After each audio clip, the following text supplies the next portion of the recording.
Oh, do you wonder why the clutch doesn't work? Oil can! Oil can!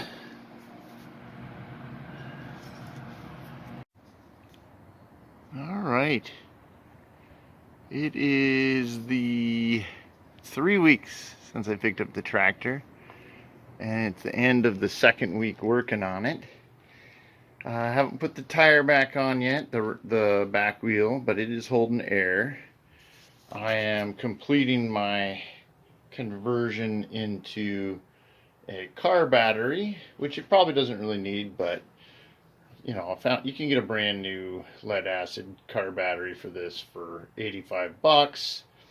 And all I'm doing is I'm putting the new $85 battery in the Jeep because it'll hold the Jeep battery. The Jeep battery is what spun it. And I'll take the 3-year-old Jeep battery, which is actually a sealed battery, put it in here.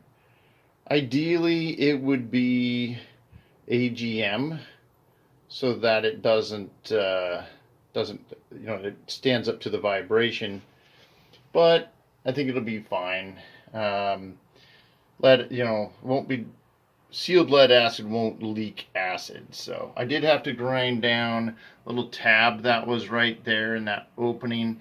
That's what held the smaller battery in place.